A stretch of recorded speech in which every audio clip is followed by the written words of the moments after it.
Olá, amigos, boa noite. Sejam bem-vindos a mais um episódio do nosso podcast, o PodPost, resenha para empreendedores.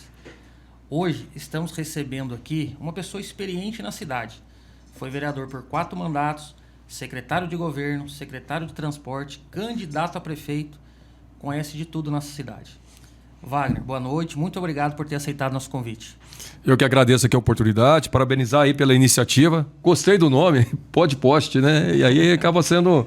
Até relembrou aqui os meus tempos aí de engenheiro eletricista, de trabalhador da Eletropaulo, de ficar atendendo o pessoal com questão de poste padrão mesmo, cara. Teve algumas vezes Já trabalhou, Wagner, na Eletropaulo? Já. Na verdade, foi o meu primeiro trabalho registrado. Eu passei no concurso da Eletropaulo já faz tempo, hein? Eu comecei a trabalhar lá no dia 24 de setembro de 1996, quase 30 anos atrás. Eu tinha 18 anos quando entrei lá, né? Fiquei lá 11 anos, né? Na Eletropaulo, depois mudou o nome.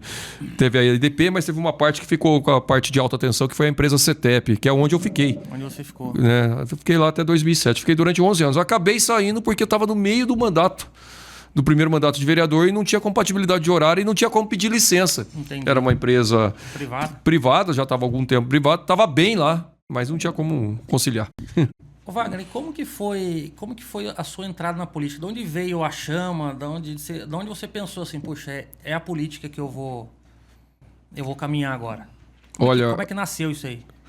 A caminhada mesmo começou pela trajetória dentro da igreja católica, dos movimentos ali da Pastoral da Juventude, lá na paróquia Nossa Senhora do Rosário, na região PJ, da né? da PJ.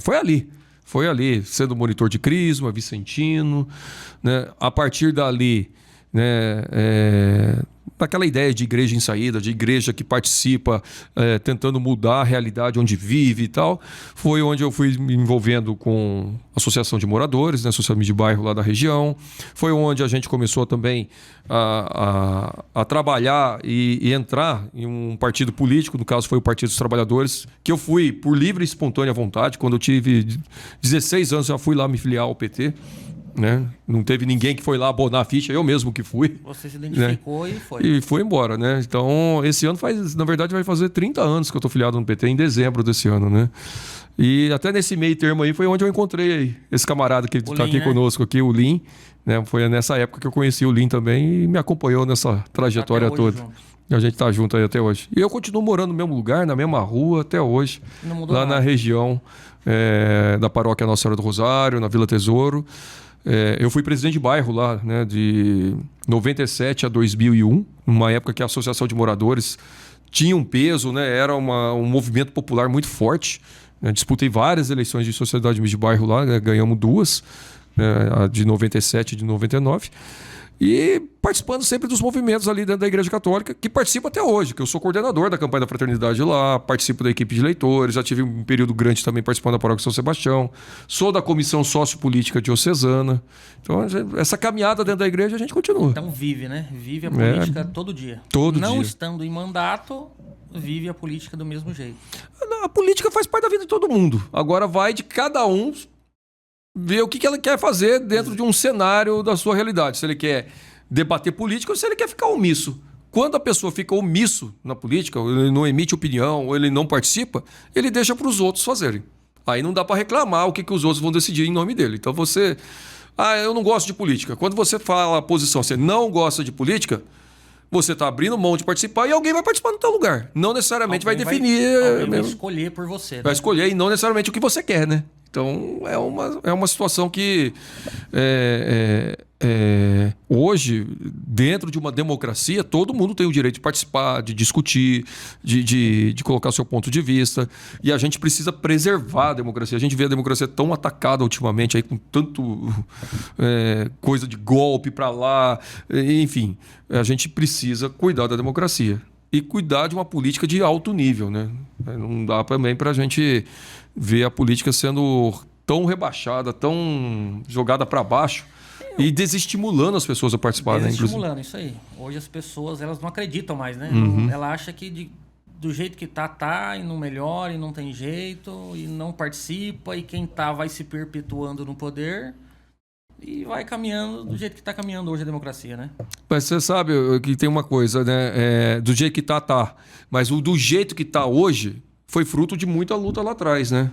Se você imaginar que há 100 anos atrás a gente não tinha CLT, a gente não tinha programa habitacional, a gente não tinha uma série de legislações hoje que a população conquistou. A gente não tinha o limite de 44 horas na Constituição, era 48, 60 horas, não tinha uma série de coisas aí. Tudo isso foram conquistas e teve gente que até morreu para conseguir ajudar a sociedade a ter isso. A atual geração, muitas vezes, o que está aí parece que já ganhou de mão beijada, né? Mas tudo isso que foi conquistado até agora pode ser perdido. Pode. Porque a política é dinâmica, tem forças que lutam para tirar os direitos. Outros têm que manter, outros têm que tirar. Não é uma coisa que ela parar, conseguir, agora vai ficar tranquilo. Não, ela vai mudando. Né? Coisas revogam, outras votam novo. Piora, melhora, acontece muita coisa. É que na realidade a geração de hoje, não só na política, parece que tudo tá vindo de mão beijada hoje, né? Parece que não se dá valor muito hoje nas coisas, né? Sim. Ô Wagner, mas assim, você ficou 4 mandatos na Câmara. A sua primeira eleição você foi eleito. Exato. Correto? Primeira eleição foi. E você sempre foi um expoente ali do PT.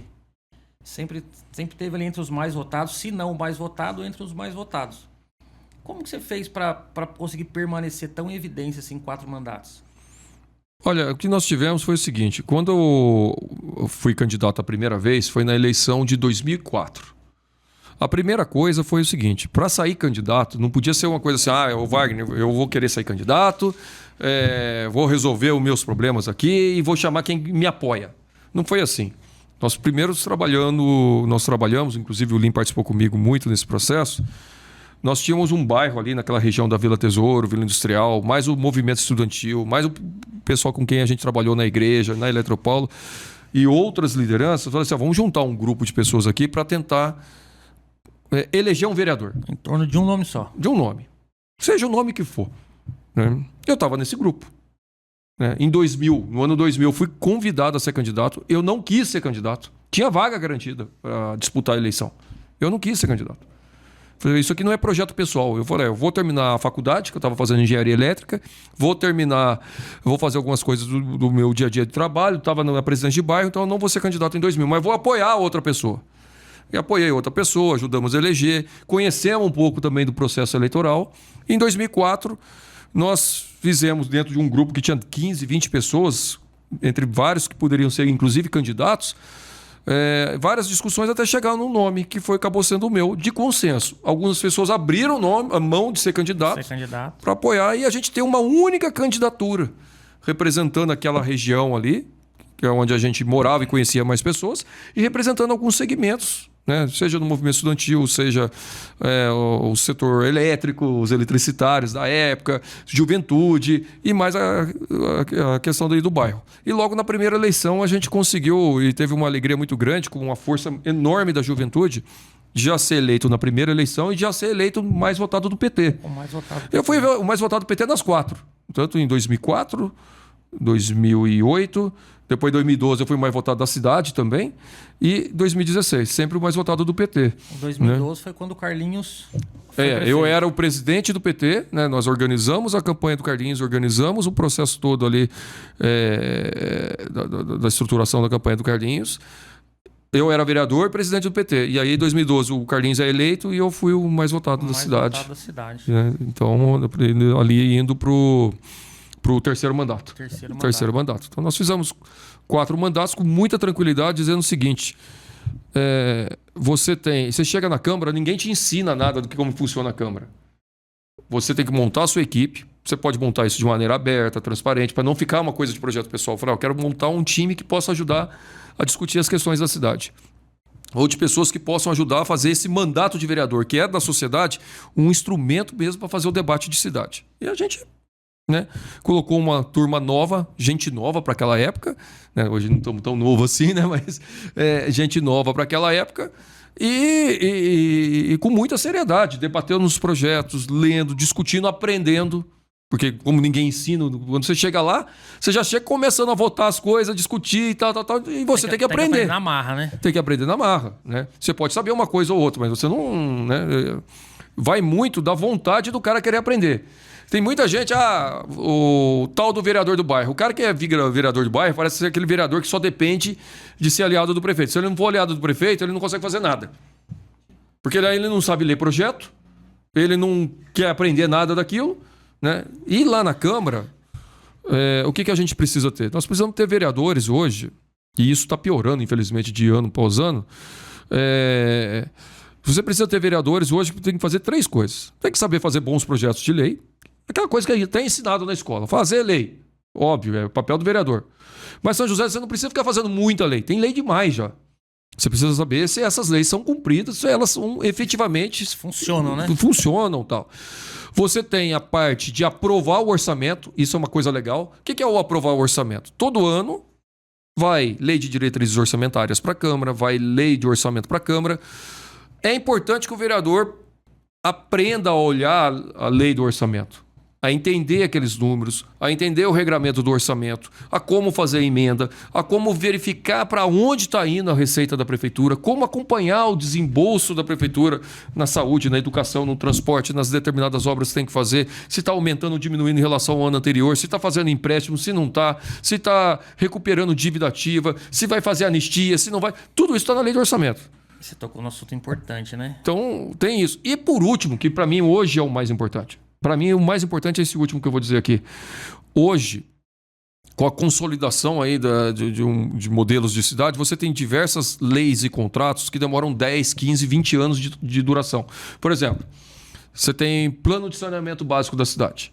Nós estamos aqui fazendo um podcast, aqui, um bate-papo aqui na região do Putim, no Sudeste. Nós temos um problema sério aqui do Córrego Cambuí com alagamento. Aí você tem o plano de saneamento básico que colocou obras e serviços que precisavam ser feitos ali no Jardim São Leopoldo, ali no Jardim do Lago e aqui no Capoava. Já passou o prazo. Está lá no plano. O que a prefeitura fez? O que deixou de fazer? Qual é a obra? Qual que era o papel do vereador? Olhar esse plano, cobrar a prefeitura, alertar os moradores, começar a criar massa crítica aqui, inclusive para debater uma solução para isso, porque a solução existe. Agora precisa fazer e custa dinheiro. E aí, na questão do dinheiro, é assim. Se eu pôr o dinheiro aqui, eu tenho que tirar de outro lugar. Aí a prioridade vai conforme a capacidade de organização. E a capacidade e a opção que o prefeito faz. O prefeito pode fazer a opção de resolver esse problema grave que tem aqui na região do Putim de alagamento. Ou não, não vou fazer porque isso aí de vez em quando alaga e depois desaparece. Então eu vou gastar com outra coisa que é mais visível.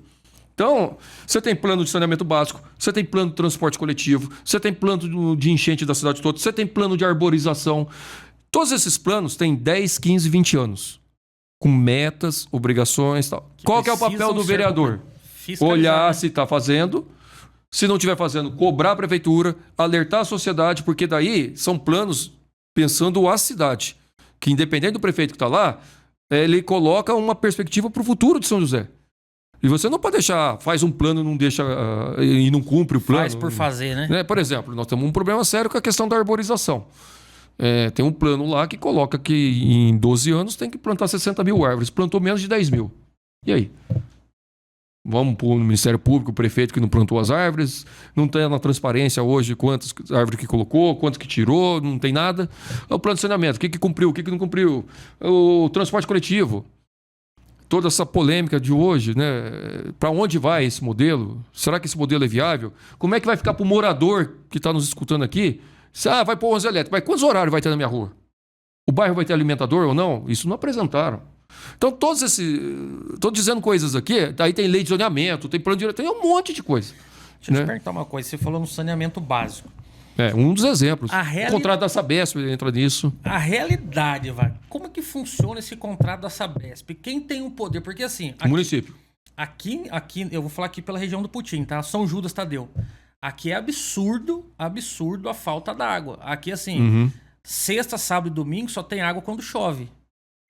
Se não chover... Se passar uma semana de calor, já era, né? Não tem água. Aqui, todo mundo que está nos assistindo aqui na região do Putim sabe o que eu tô falando. Não tem água sexta, sábado, domingo.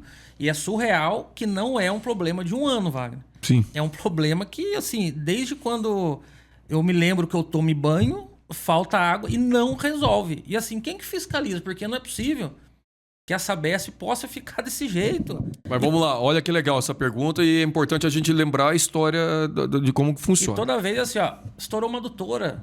Aí a obra não sei aonde. Aí a bomba que queimou. Pô, não é possível que um contrato que a Sabesp tenha, que a gente sofra que uma bomba queime, desligue e desabasteça Fica a cidade. o bairro inteiro aí sem água, né? É surreal. A Sabesp, concessão de água e esgoto é do município. O município é dono da parte de água e esgoto. O que foi feito? Em 2008, não tinha mais contrato da Sabesp, foi renovado o contrato com a Sabesp. 30 anos mais 30. 30 anos podendo ser prorrogado por mais 30. Então começou em 2008. Nós estamos em 2025, então a gente já tem aí 17 anos desse contrato. E o contrato foi colocado ali uma série de obras, serviços que tem que ser feito, desde tratamento de esgoto, ampliação de rede de água, um monte de coisa, né? Aí teve um grande problema e um grande debate em 2008. E foi o vereador que votou assim, hein? O prefeito queria de um jeito, na época o Cury, a gente alertou, mas acabou passando. A fiscalização do contrato da Sabesp, a prefeitura abriu mão. A prefeitura pegou a fiscalização desse contrato e transferiu para a Arcesp, a agência do Estado. Qual que era a discussão nossa? Pô, a gente tem que criar uma agência municipal. Se der problema, o município vai ter poder. Aqui. Tem que resolver aqui. Quando passou para a Arcesp, o que aconteceu? O município perdeu o seu direito de cobrar a Sabesp ali. Quando tem algum problema, a prefeitura, quando vê um problema, o que ela tem que fazer? Reclamar para a Arcesp. Só que a Arcesp é do Estado igual a Sabesp, naquela época. Agora privatizaram a Sabesp com um monte de mentira aí, de promessa, só está aumentando a água do povo, a conta, porque a Sabesp agora, o cara vai querer ter dinheiro, o cara não vai querer investir em água aqui não, mas enfim. Mas de qualquer forma, o que acontece? Lá tem o plano, lá tem números de quanto que tem que ser o desperdício de água, problema de cano furado, tal, essas coisas. O índice de perda da Sabesp está muito mais, pelo menos 3 vezes maior do que está estabelecido no contrato atualmente. 3 vezes mais a perda. 3 vezes. Estamos falando de perda 300% maior do que deveria. Do que é permitido. Do que é permitido pelo contrato que a prefeitura assinou. E não acontece nada. Né? E a gente falando, tem esse problema. Tem a questão do tratamento de esgoto, tem a questão da ampliação de rede e tem uma métrica em relação à questão de falta d'água. Porque o problema daqui de São José tem uma coisa que é muito abençoado. São José, a captação de água de São José é praticamente do Rio Paraíba. Então você capta a água lá no Urbanova, vem para a estação de tratamento ali no centro, ali no começo da João Guilhermino da Demar de Barros com a Euclides Migragaia, e depois espalha para toda a cidade. O que precisa ser feito aqui, na região do Putim? Pura e simplesmente. Mais interligação e mais reservatório. E está atrasado. Está atrasado. É a região aqui do Putim, é a região do Campo São José, né, que é praticamente junto aqui, né? Aqui tem um problema sério, porque você tem uma região que cresce e o investimento não acompanha. Você cria um bairro novo aqui, a Sabesp sabe que tem esse bairro e não acompanha esse investimento. E falta a prefeitura para fazer esse serviço de... A Câmara tem papel nisso? Tem. Não precisa ficar fazendo politicagem, tem que cobrar o contrato e denunciar. Então, é isso que eu ia falar. Então, hoje assim, a prefeitura não consegue hoje, então, rescindir o contrato se esse fosse o caso, por exemplo. Se ela comprovar que ela está sendo lesada. Porque assim, veja bem. Se está sendo lesada, ela pode reincidir o contrato. O contrato é dela. Porque, veja bem. Independente de ter ali a fiscalização da Arcesp e tal. O contrato é dela. O contrato é da prefeitura. Se a prefeitura, não estou contente, vou tirar fora essa Sabesp e colocar outra, pode. Porque assim, hoje já falta... Desde que comprove, claro. Já falta água aqui. Uhum. Você está dizendo que está atrasado. Tá. Aí você não pode faltar, né? Aí você tem o Mirante do Cambuí saindo, de 2008 para cá, eu tô dizendo. Você teve Setiville que saiu. Pinheirinho dos Palmares. O Pinheirinho dos Palmares, inclusive, quando foi feito o Pinheirinho, foi alertado e a Sabesp fez o ofício ali, olha, tem que fazer adutora aqui e tal. A prefeitura teve que bancar toda aquela parte da obra da Sabesp. Foi a prefeitura que fez, até para chegar a água lá do Pinheirinho. E a Sabesp escreveu um documento lá, tenho condição de manter e abastecer todo o bairro. Ela escreveu. E não está acontecendo na prática, né? Então, porque falta, né? E fica por isso. Aí o que acontece? Tem que ter, né? Além de ter as reclamações na Arcesp, prefeitura entrar. Uma coisa que lamentavelmente aconteceu, a prefeitura tinha um conselho municipal de saneamento básico. Esse conselho foi acabado na atual gestão e agora está junto com o conselho de meio ambiente. Eles tinham um conselho só para discutir o contrato da Sabesp, que foi... esse conselho foi paralisado no governo Felício e agora foi extinto. Foi extinto. Aí faz falta ter o vereador Eu pegava no pé desse negócio. Eu denunciei muito isso daí. Deu muita matéria de TV, matéria... Você era o cara que pegava no pé, né? eu olhava, eu visitava as estações, porque eu gosto de discutir essa questão das obras. Trabalho. E nas estações elevatórias de esgoto, quando eu estava com a estação quebrada, que jogava o esgoto dentro do córrego, e a Sabesp não arrumava. Pegar a estação elevatória de esgoto, que tinha morador de rua morando nela lá, porque a Sabesp fazia meses que não ia lá, pô. Então você vê que era coisa tudo... Nós temos um líder comunitário aqui, não sei se você conheceu, o Gustavo Saboia. Conheço. O Gustavo Saboia é um grande lutador, vive apontando aí os esgotos da Sabesp. Nós temos aqui no bairro a pré-escola, Sim. que quando chove, quando vaza esgoto, as crianças não podem mais ir no parquinho, porque o esgoto passa dentro da escola. Agora, se o esgoto tá passando aqui, em tese era pra estar ligado. Então... E fica assim, sabe? E a gente vê o Gustavo cobra. Se tá chovendo e sair no esgoto lá, o primeiro papel é a prefeitura notificar a Sabesp, para a Sabesp vir fazer o monitoramento. Fez o monitoramento. Olha, quem tá jogando esgoto na rede de água pluvial, por exemplo. Achou os pontos. A Sabesp achou os pontos. Ela avisa o morador, ó, você tem que tirar o esgoto que você tá jogando na galeria de água de chuva aqui, que não pode. A Sabesp avisa lá e avisa a prefeitura. A prefeitura pega, se o morador não fizer, a prefeitura vai e multa o morador. Notifica. E multa depois, se não fizer. Multa, se não regularizar a situação. É para fazer, só que tem que ver se eles estão fazendo esse processo todo direitinho. Que quem multa o morador por não fazer a sua ligação correta é a prefeitura. Não a Sabesp. Não a Sabesp. Né? A Sabesp identifica o ponto de lançamento irregular. A Sabesp viu lá que uma determinada casa, comércio, joga o esgoto no bueiro. Né? A Sabesp viu. A Sabesp avisa a prefeitura. Prefeitura, tal casa está fazendo isso. Aí vai lá e notifica. Dá um prazo para fazer. Se não fizer, aí começa a autuar e tal. Agora, precisa ver se já foi feito isso. Tanto a Sabesp mapear lá e tanto a prefeitura notificar, né? Eu acho que não. Porque tá faltando, né? Provavelmente tá faltando. Agora, aqui, por exemplo, tá faltando... Esses tempos atrás eu falei sobre esse assunto. Até estava querendo marcar a reunião aqui. Porque conhecimento não é pra gente ficar para nós, né? A gente tem que guardar, divulgar, né? E explicar. A gente precisa fazer conversas no Jardim do Lago, precisa fazer conversa no Capoava para falar do que é a obra que é para resolver o problema do alagamento. Tem um projeto da prefeitura. Agora a prefeitura vai ter que ver se vai colocar o dinheiro dela mesmo para resolver ou se vai buscar financiamento estadual, federal para resolver o problema do alagamento aqui. Né, para criar as bacias de retenção e tal, mas aqui da região. Precisa resolver, né? Precisa resolver.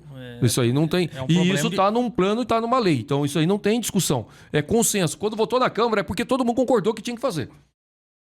É uma lei. Isso aí não é um. E agora ninguém está cobrando, então está ali adormecido. Isso aí tá. O povo tá tranquilo lá, não acontece nada, chove de vez em quando mesmo. Ô Wagner, tá bom o salgadinho? Opa! Parabéns aí pro colega que tá aí. É o Fritos na hora do Bosque. Opa, bacana. Mandar um abraço pra ele aí, que bacana, hein? E tem a nossa adega 012 aqui, ó. Que é só água mineral, hein? Ô Wagner, mas vamos lá. Durante todo esse período que você esteve na Câmara, você tem algum projeto assim que você se orgulha de ter defendido? Alguma coisa especial assim ou todos foram especiais? Muita coisa foi legal lá, viu, Marcelo? Mas vou dizer 3 coisas assim que sempre marcaram. Primeiro, foi lá na época do primeiro mandato, foi quando a gente conseguiu a devolução da taxa de limpeza para a população. Isso foi um tributo cobrado de maneira errada da população. Isso foi logo no primeiro ano do mandato. Nós conseguimos provar que estava errado. A justiça deu ganho de causa e todos que acreditaram na gente foram na prefeitura pedir a devolução dessa taxa de limpeza. A taxa de limpeza era uma taxa que era cobrada dentro do carnê de IPTU. Todos que entraram lá, e foram mais ou menos quase 30 mil pessoas que entraram, conseguiram de volta. Foram ressarcidas. Foram ressarcidas. Ressarcidas ou com desconto no IPTU, ou até se quando o valor da taxa de limpeza, dependendo do valor, se ele fosse muito grande, a pessoa chegava a ficar 5 anos sem pagar IPTU e terminava a ficar os 5 anos sem pagar IPTU e ainda tinha crédito para receber. Principalmente quem era dono do terreno de esquina. Então a gente já tinha casos que a pessoa ficou 5 anos sem pagar IPTU e depois ainda foi lá receber dinheiro mesmo, porque a prefeitura não podia mais ficar abatendo dessa maneira. Essa devolução da taxa de limpeza, que era uma antiga taxa de varrição que tinha que era cobrado no carnê de IPTU. Isso foi uma conquista logo no primeiro mandato. Acabei ficando conhecido na cidade inteira por causa dessa discussão da devolução da taxa de limpeza. Depois teve uma outra marca que a gente conseguiu, e meio fiscalização e ao mesmo tempo ajudou a arrumar algumas coisas na cidade, foi quando a gente começou a fazer algumas fiscalizações das obras. E aí eu fiquei conhecido aí na cidade, em outros lugares, quando eu descobri o problema do teatro invertido. Aquilo lá deu... Que virou deu notícia no Fantástico, nacional. cara. Foi um... pô, imagina, você tá com a sua casa, você errou a planta da casa, a frente da sua casa, onde fica a sala, você fez pro fundo, a cozinha que era no fundo, você veio pra frente. Você inverteu o gabarito da obra. E ali foram enterrados ali quase 2 milhões de reais. A prefeitura admitiu o erro, e por vergonha hoje tá tudo enterrado lá. Né, tem 2 milhões enterrados dentro daquele parque da cidade. Literalmente enterraram o dinheiro. Literalmente enterrado. Né? E tem o processo judicial, vai ter até hoje o processo judicial para ressarcir aquilo, já tá nos finalmente ali o processo. Mas o que aconteceu? Aí a gente pegou de tudo. Aqui mesmo no Putinga, eu lembro que na época que estava dando o problema do teatro invertido, nós tínhamos problema de ponte invisível. Lá no fundo do vale tem ali na Avenida Teotônio Vilela, tem a base de uma ponte que nunca foi feita pela Urban. 360 mil reais numa ponte lá que não existe até hoje. Tem a matéria do jornal lá. Foi a gente que pegou a planilha da Câmara.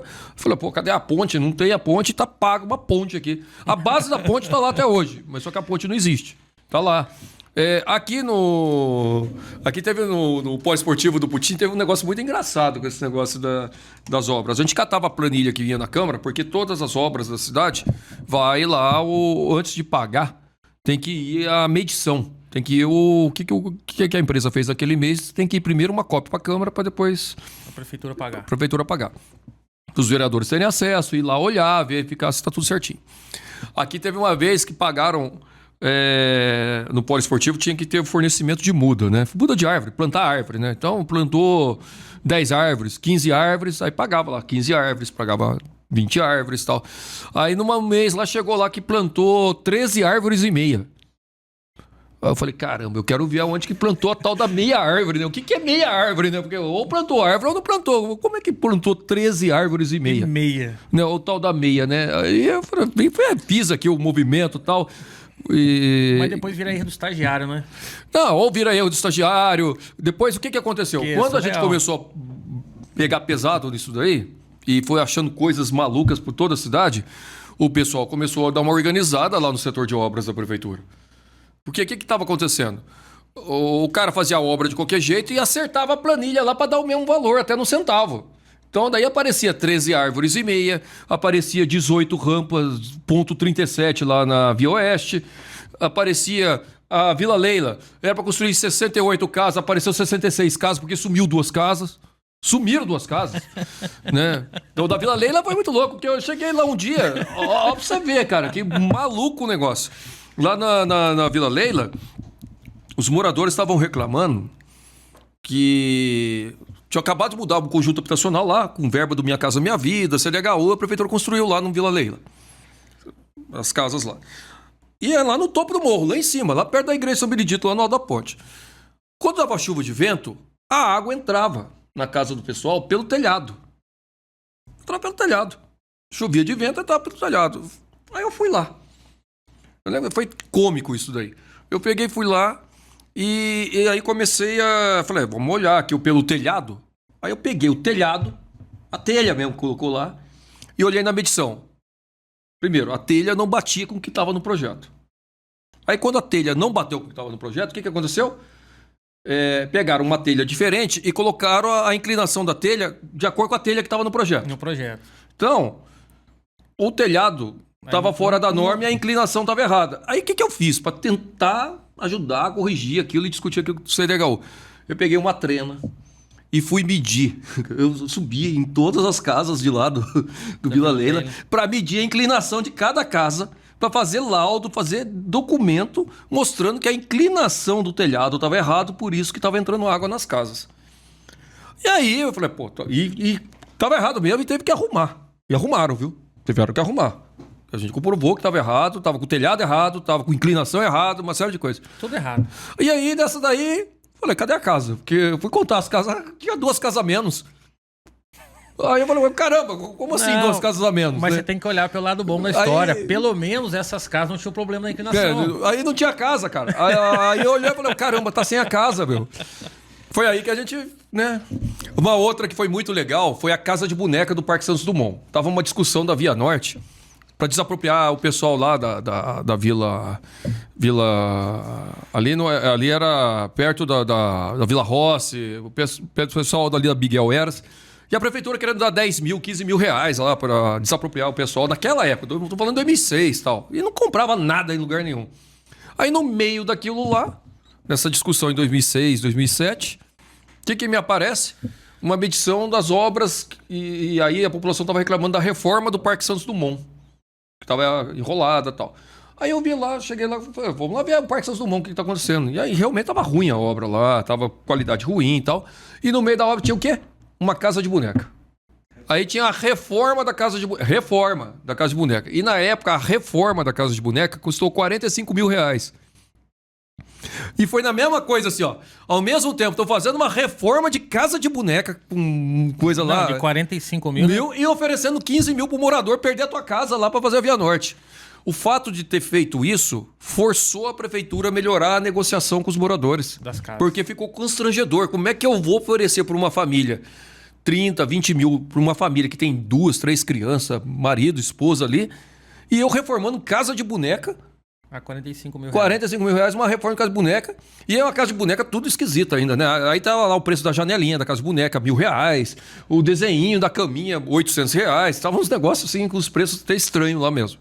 Aí na época ainda tinha o Antônio Leite, ele colocou na televisão, tirou um sarro danado aqui. O Antônio Leite era um ícone também, né? Era um ícone aqui, né, cara? Então, o que aconteceu? Essa parte de fiscalização de obra, eu não citei um caso específico, fui falando aqui de ponte visível, casa que sumiu, meia árvore e tal, porque elas, de uma certa maneira, ajudaram a melhorar o sistema de obra da prefeitura, a diminuir essas confusões. Diminuir o erro, né, Wagner? Diminuir erro, porque independente de obra, quem seja o prefeito, se a gente torcer contra, a gente torce contra a gente.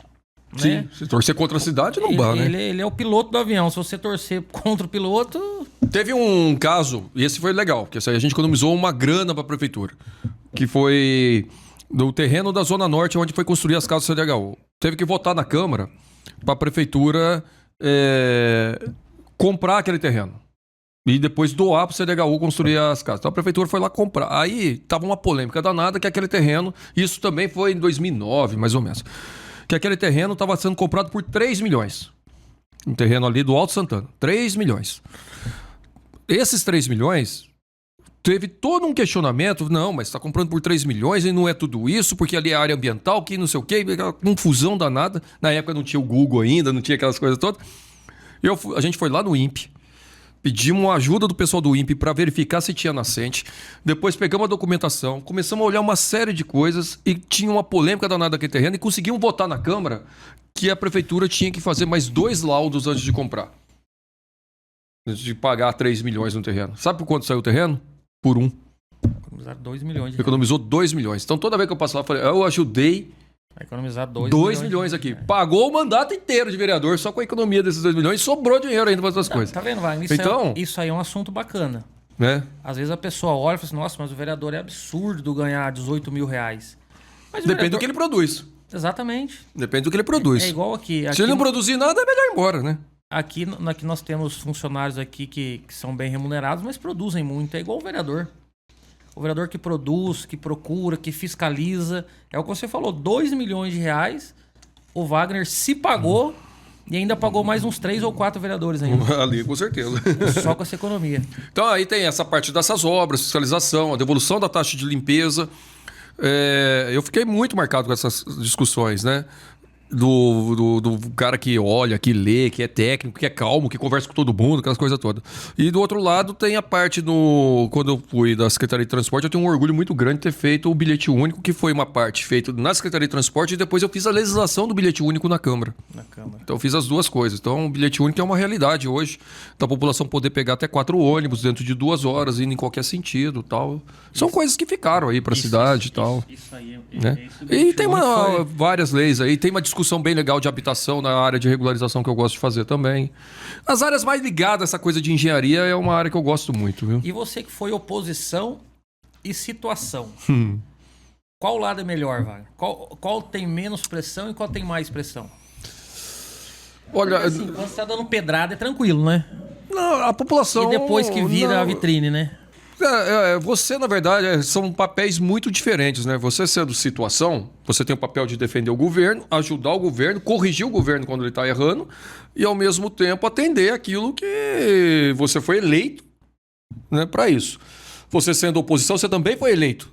E a população espera de um vereador de oposição o papel de oposição. Então, você tem responsabilidades grandes nos dois temas, nos dois campos aqui, né? Seja a oposição ou seja a situação. Se você quiser ficar na oposição, tem muito serviço. Se você quiser ficar na situação, tem muito serviço.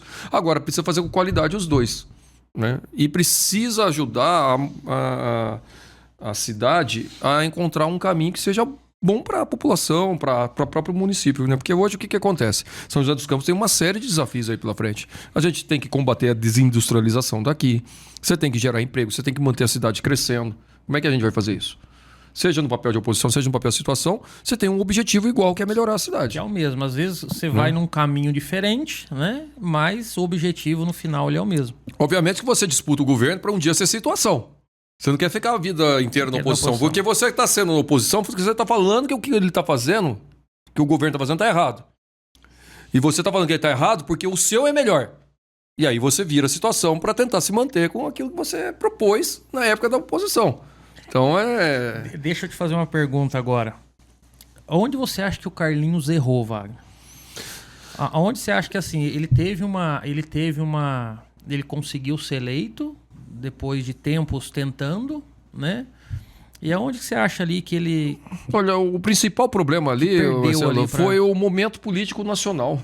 O principal foi isso. Resbalou no Carlinhos ali. Resbalou em todo mundo que era do PT naquela época.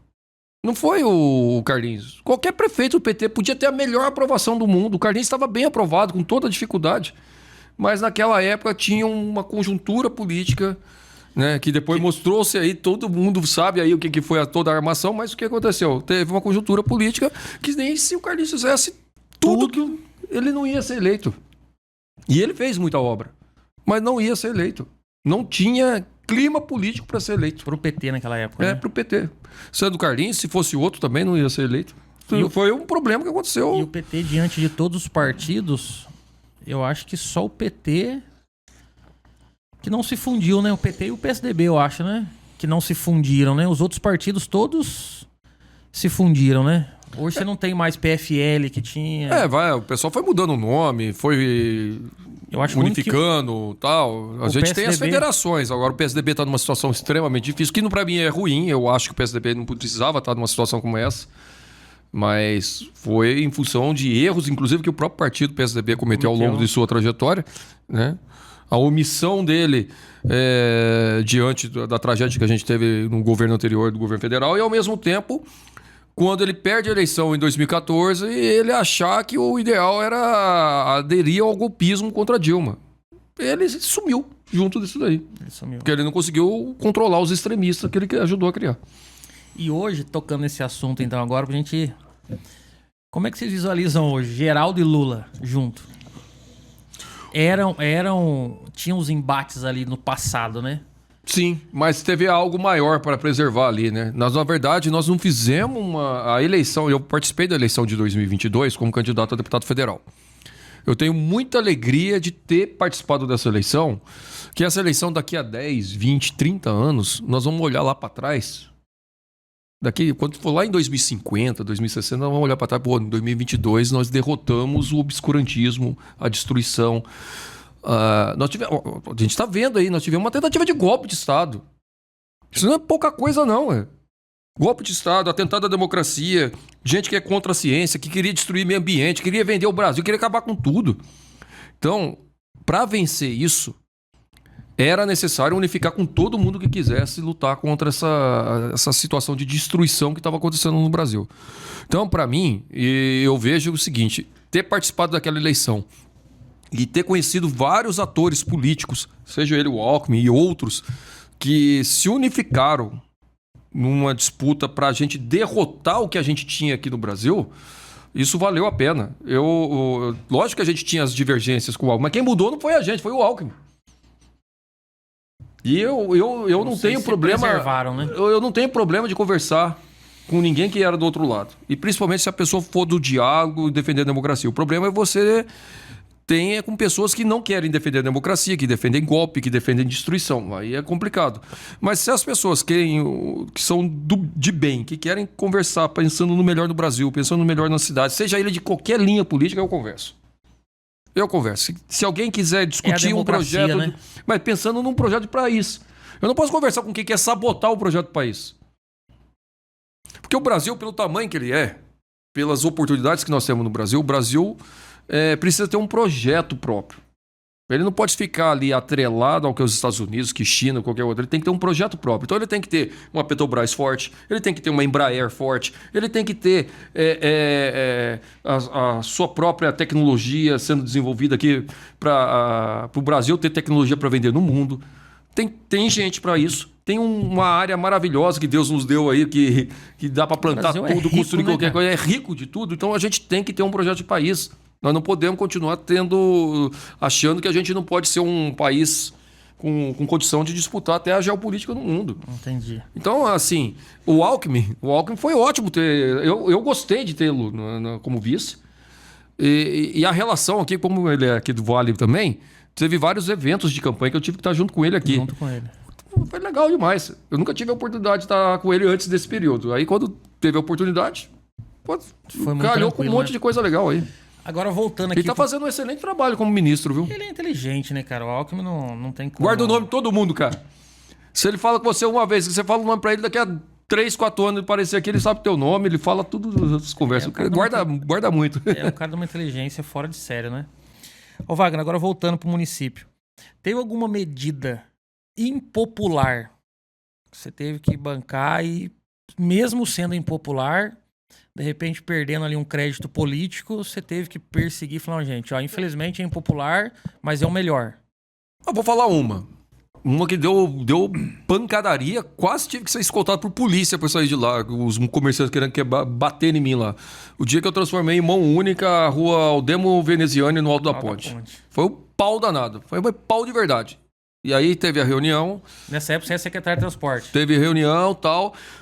Eu expliquei o motivo por que tinha que ser mão única. Tinha uma armação política para inflamar os moradores contra nós, naquilo lá.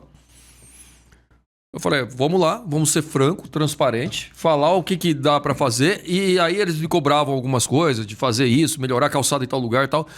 Tudo que pediram a mais para fazer, tem que fazer calçada para chegar numa UPA do Alto da Ponte, tem que fazer as melhorias de sinalização em outro lugar, colocar guarda-rei. Falei, legal, vamos colocar tudo aqui e vamos fazer. Vamos fazer porque vamos deixar bonito todo o pedaço aqui. Mas aí eles queriam que deixasse mão dupla. Eu falei assim, não dá, gente. Tá morrendo gente aqui. Tá morrendo gente aqui. E tava mesmo. Tinha todo um estudo técnico mostrando ali a quantidade de atropelamentos e tal. E é provado por A mais B que mão única atropela menos gente, tem menos risco de acidente do que lugar que tem mão dupla. Bancamos fazer. Tive um desgaste violento. Mas vai agora lá e pergunta pra qualquer morador se quer voltar a mão dupla. Não quer. Não tem jeito, volta a mão dupla lá. Realidade... E aí teve alguns que me ligaram, inclusive pedindo desculpa depois. Falei assim, não, realmente ficou melhor. Na realidade... Porque pro comerciante, inclusive, que agora, porque quando é mão dupla, se é mão dupla ali, era mão dupla em outro lugar também. Aí ficava dividindo o trânsito e congestionando e tal. A hora que colocou mão única lá, todo mundo teve que passar por lá. Todos os ônibus, todo o sentido Zona Norte. Aumentou o movimento do comércio. Aumentou. Eles perceberam, falei, pô, e resolveu o problema do acidente. Na realidade, a Zona Norte, ela vai ser um problema ali para os próximos prefeitos, porque ela ainda é muito encalacrada, né?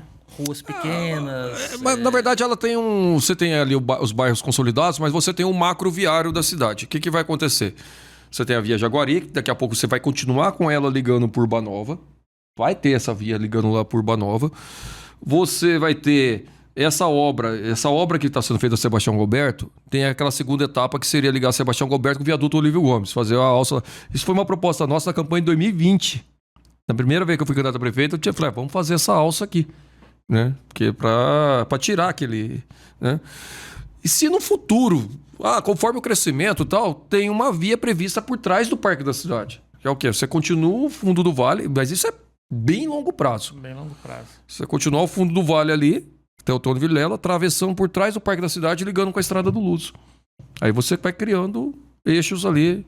Mas são coisas que você vai fazendo à medida que a cidade Vai pedindo, né? Vamos vai dizer pedindo ou vai necessitando, né? Tem que discutir o que vai ser feito com a relação à questão do banhado. A gente propôs lá, ó, tem que manter o banhado, tem que fazer o parque, tem que fazer a via. Você tem que ligar a via norte e a via oeste. Tem que fazer a continuidade ali. Seja ali na orla do banhado, ali onde era a linha do trem, ou seja lá no fundo, beirando ali o Paraíba, que é o lugar mais fácil. Mais barato, inclusive. Né? Mas regulariza os moradores, organiza ali. Né, para não ficar aquela bagunça ali. Dá pra sair empurrando, né? Porque você não pode trabalhar com a população que é pobre da cidade numa linha de conflito, de porrada. Você tem que chamar essa população. Não, essa cidade vai ser para todo mundo. Eu vou regularizar aqui o banhado, arrumar. Ao mesmo tempo vou fazer a via, vou fazer o parque, arrumar, deixar bonito. Vou arrumar tudo que precisa arrumar aqui, entregar o documento pro pessoal da Santa Cruz, que hoje ainda não tem documento. Vamos arrumar os lugares que estão na periferia, dividir. Fala, se essa cidade tem que ser boa de verdade para todo mundo. Vamos fazer isso. Esse é um compromisso que a gente tem, né? A gente que é do PT, que é da linha social, que é da linha da inclusão, a ideia é trabalhar com todo mundo. E você com 4 mandatos de vereador, praticamente, vamos ser sinceros aqui, reeleito para o 5º, né? Como é que foi a decisão de não ser candidato a vereador e ser candidato a prefeito? Olha, na verdade você tinha uma situação onde era necessário ter um candidato a prefeito no PT, né? O acúmulo que a gente tinha ali de experiência dos 4 mandatos, o conhecimento da cidade, e a discussão foi trabalhando a ideia de um nome de consenso, né, com todo mundo, né? Não foi um debate tranquilo lá dentro do partido, e a ideia era inclusive você apresentar para a cidade um novo modelo de cidade, né? Então, eu tinha o desejo pessoal, é o sonho, eu acho que quase de todo vereador, de um dia ser candidato a prefeito. Né?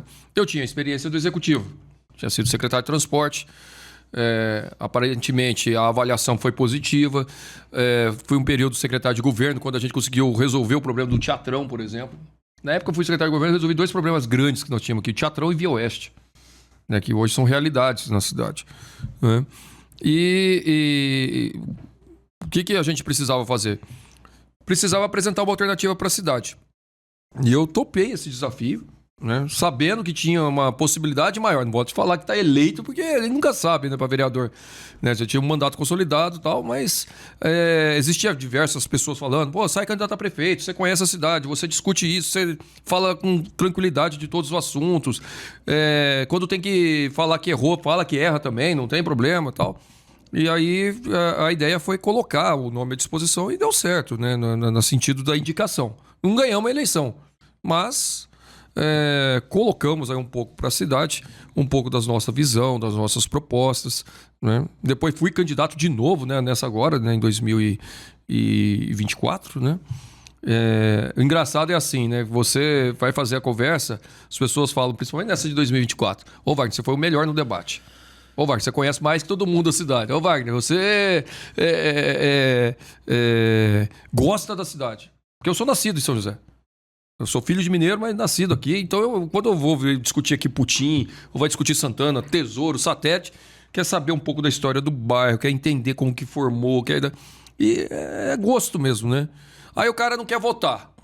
Eu falei, mas se você fala que eu sou o melhor para a cidade, que eu conheço, que eu tem as melhores propostas, aí não vota por quê? Por causa do partido. Não, daí você não tá gostando da sua cidade também, né?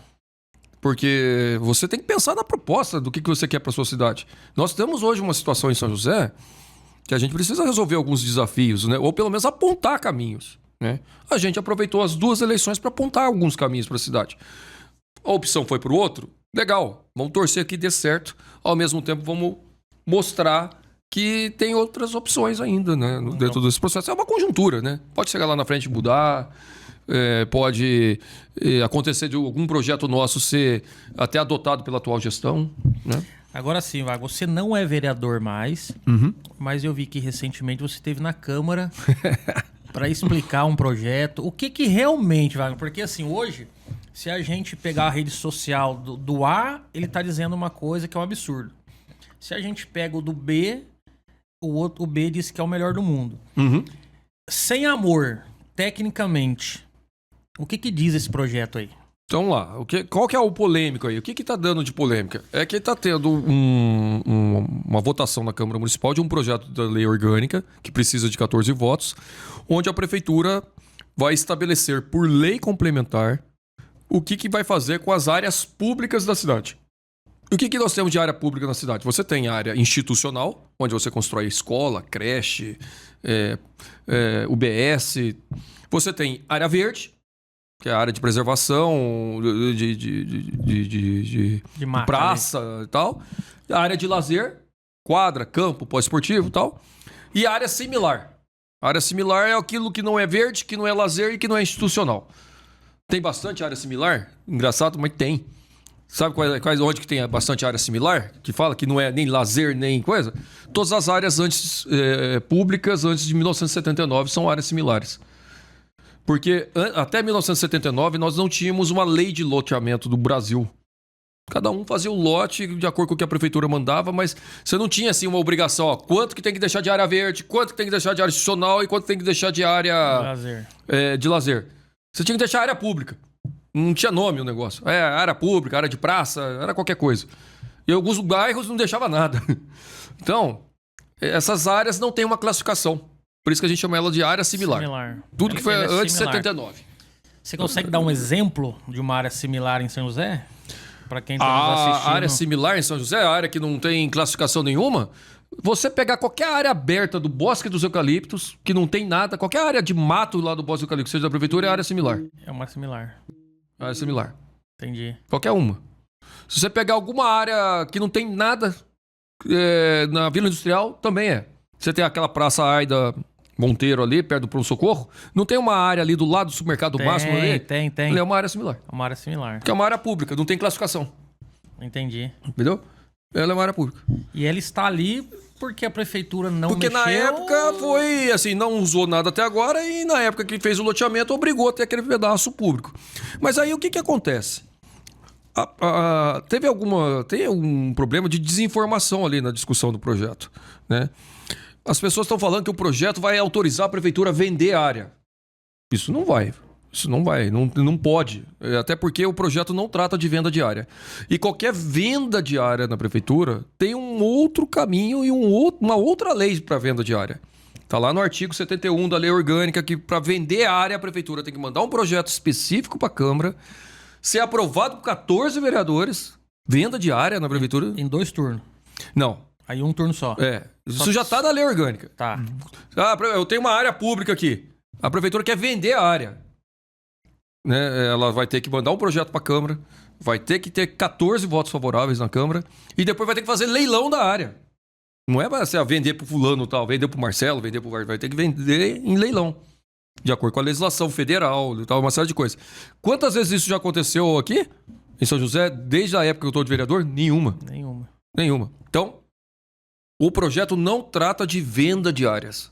Tem que ficar claro isso. Não trata de venda de áreas. Não é venda de área. O que está tratando ali é de você talvez mudar o uso daquela área. Você tem uma área que é institucional, que é para creche, para escola, para UBS. Você poder pegar essa área institucional e fazer, por exemplo, programa habitacional.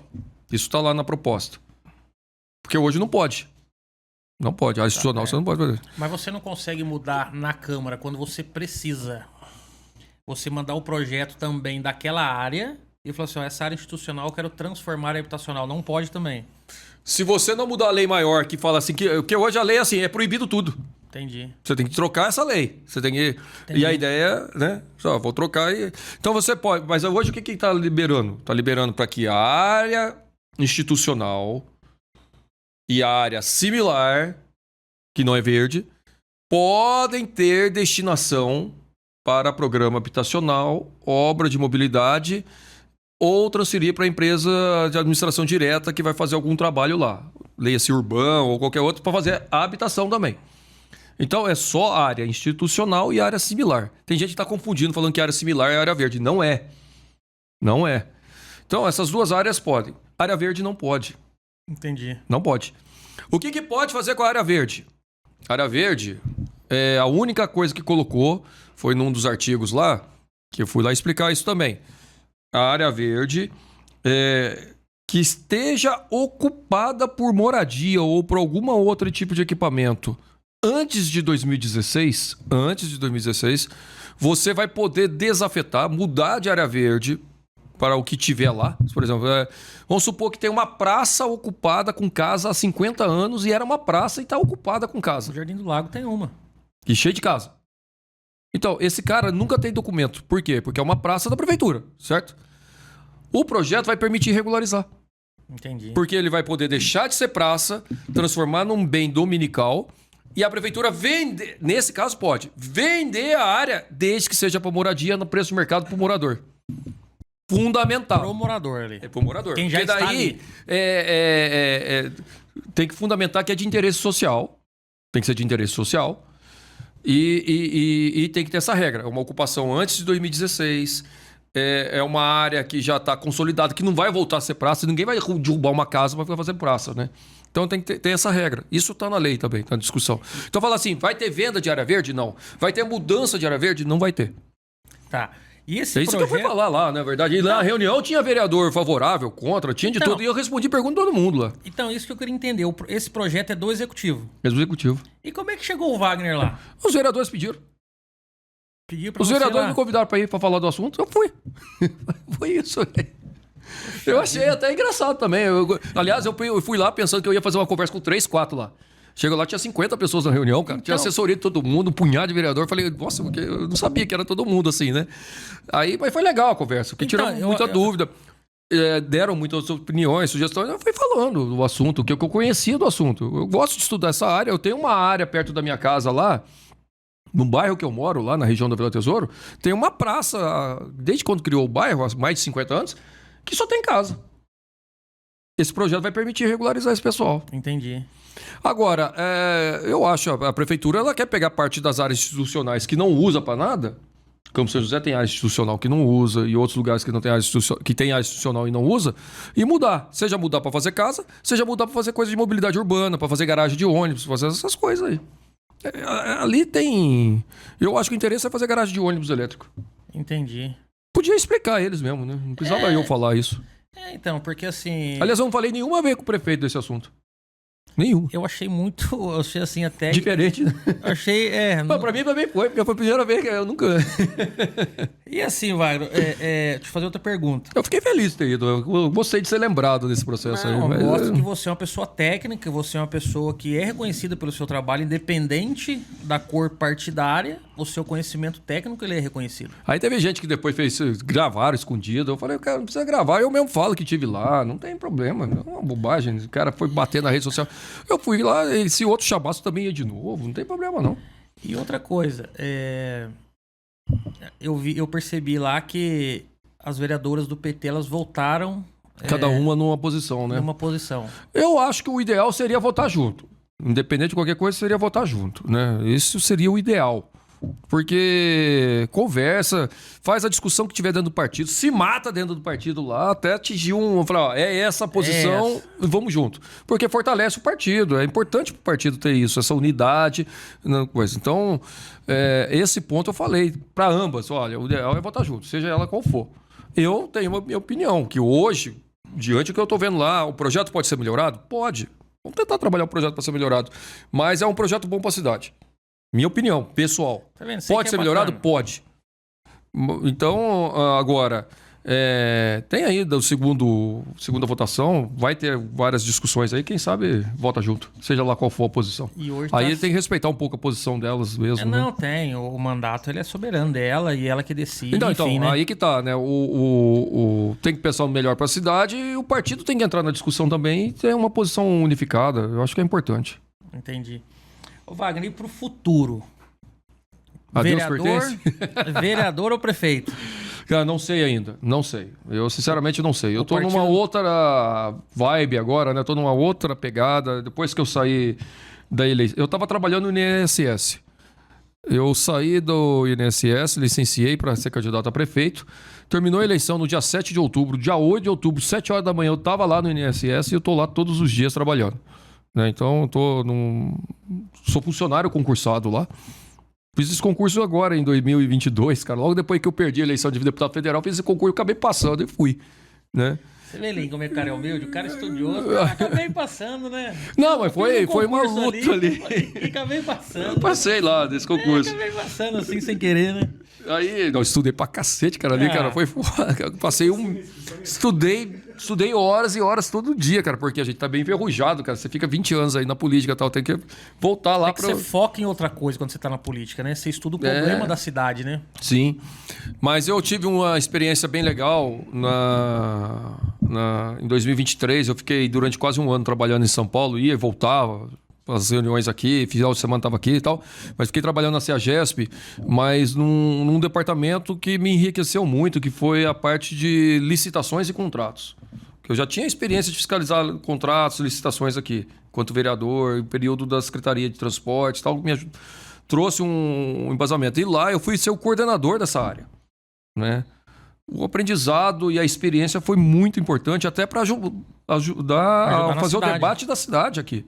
Dentro de processo de licitação, que é uma área que ninguém gosta de discutir licitação, discutir contrato e tal. Já é uma coisa que eu gosto, cara. Né? Então, foi um aprendizado. Tem discussões sobre isso que eu faço até hoje, dessa área de licitações e contratos. Essa experiência dentro do INSS está sendo uma coisa assim que vale um dia vir aqui, de maneira informal. Aí o Wagner falando, tal, a gente pode falar algumas coisas sobre direito de aposentadoria, direito de ter pensão, salário maternidade, o que a pessoa tem que fazer. Isso é muito importante. Parar de juntar mulher com um homem aí só e não fazer o papel passado, né? E aí esquece. O cara casa, ele não casa, ele junta, né? Ele junta. Aí não arruma documento nenhum. Aí depois dá algum problema, morre alguém e tal. Quem fica vivo ali, cadê a pensão? Quem tá vivo morreu, né? Já era, morre também, né? Porque quem morreu já viu.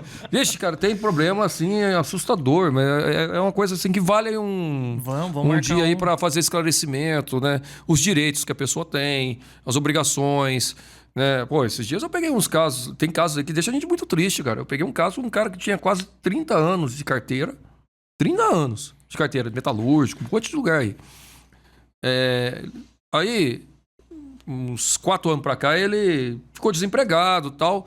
E largou. Não pagava nem carnezinho, nem nada. Morreu. Morreu agora. Faz uns 2 meses. A mulher foi pedir pensão. 30 anos de carteira e tal. Só que ele perdeu a qualidade de segurado. Ele se desligou da Previdência quando ele fica mais de 1 ano, dependendo do caso, mais de 1 ano ou mais de 2 anos sem contribuir. Ficou a mulher e as 2 crianças sem nada. Sem nada. Sem nada. Porque o cara não pagou R$150 de 1 ano. Aí o que foi isso? Você acha que o cara não queria pagar? Provavelmente não faltou falar, ó, paga um aí, porque você tem um... Olha o tanto que você tem. Você tem 30 anos aqui, que quando você for aposentar, vai dar um valor legal. E no caso faleceu. Mas se ele tivesse pago só essa de R$150, a família estaria pelo menos com uns 3, 4 mil reais ali de pensão. Falta de informação, né? Falta de informação. Informação. BPC... Como é que consegue o BPC? Quem tem direito, quem não tem? Pode acumular, não pode? Sabe? Tem altas coisas que rolam ali e o pessoal não tá por dentro, não. Isso é um programa bacana, hein, pra gente fazer. Outras pessoas, assim, com todo respeito aos advogados, né? O cara, ao invés de procurar o direito primeiro, já vai gastando com o advogado. Eu falei, procura lá primeiro. Se tiver dificuldade, vai no advogado. Mas primeiro vai lá você. Não precisa sair gastando com o advogado sem saber se você tem direito ou não, né? É seu direito, né? É seu direito, vai lá. Requerer. Você pede lá, se o cara pode te negar ou não, e pode até falar, ó, você não vai ter por causa disso. Ele até te explica por quê. Eu explico, ó, você não teve por causa disso. Faz isso que você consegue, ó. Não, você tem que esperar mais um tempo, você tem que fazer isso para você conseguir. Então eu tô nessa caminhada agora. Entendi. Nesse momento, eu tô no INSS, teve esse período no setor de licitações e debatendo a cidade aí quando chamarem, quando quiserem. Eu gosto de conversar sobre esses assuntos. Devo ter reunião amanhã, inclusive, sobre esse projeto com alguns ambientalistas do Pelon. Do Pelon. Querem conversar comigo, eu vou explicar o projeto lá. O Pelão são em 2 turnos. Foi em 2 turnos. Já foi a primeira votação foi semana passada, né? No dia 10, né? Hoje é dia... Tá. Foi dia 10 de abril. Então tem que esperar 10 dias. 10 dias. Né? Para poder votar a segunda vez. Para poder votar a segunda vez. E hoje, Wagner, pra gente ir caminhando aí pro final, o que você enxerga que a cidade hoje mais necessita? Qual que é o gargalo hoje da cidade? Ela precisa resolver o problema do transporte coletivo. Isso precisa ser resolvido, não pode continuar do jeito que tá. Tá precário, tá desmontado, está vindo com uma proposta que eu vejo arriscada. Então, o transporte coletivo. Você tem que... A questão de morar em São José está ficando caro. Olha o aluguel. A família que ganha salário mínimo, ou que ganha 2 salários mínimos, que vai morar numa casa de aluguel aqui, ou ele mora muito longe de onde trabalha, ou não consegue morar em São José mais. Por que isso? Porque falta a prefeitura fazer o papel de controlar. A prefeitura tem instrumento para controlar esse mercado. Não estou falando aqui para ninguém ganhar dinheiro. Tem que ganhar dinheiro, mas você também tem que conseguir ter programa habitacional e não deixar inflacionar o mercado a ponto de expulsar o pobre ou as pessoas com baixa renda dos lugares melhores. Então você tem um problema muito sério com isso. E uma coisa que eu falei muito na campanha, que eu considero que é o mais importante, a gente precisa voltar a fazer São José crescer. Nós não podemos mais perder emprego para outras cidades. Né? Não está criando outro emprego, está saindo daqui para ir do lado. Né? Então está faltando a prefeitura entrar nisso.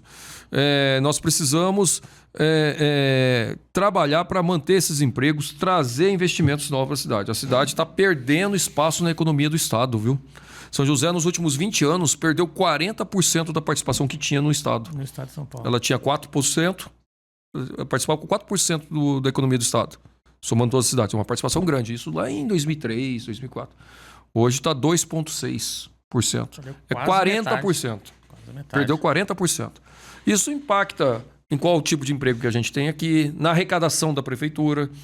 Aí o que acontece? A prefeitura hoje tem um desafio com relação à questão do Instituto de Previdência, né? Que o Instituto de Previdência da prefeitura é separado do INSS, é um Instituto de Previdência à parte. Está deficitário, está comendo dinheiro e, ao mesmo tempo, não tem um cuidado para eliminar a dívida. Aliás, atualmente está devendo de novo.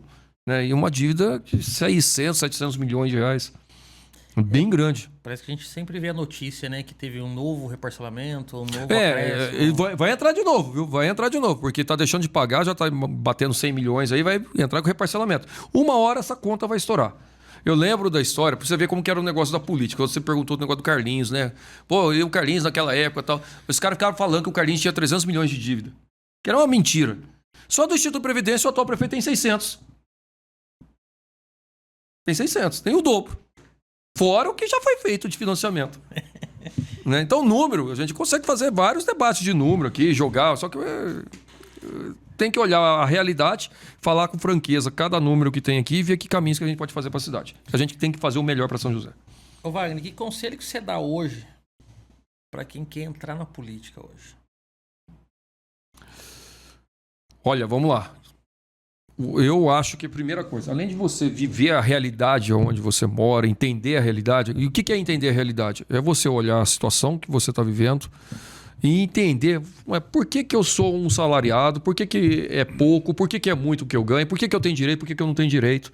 Sabe, ele tem que começar a refletir a partir do posicionamento que ele tem na sociedade, seja se ele é um operário, se ele é um empreendedor, se ele é um comerciante, o que ele for.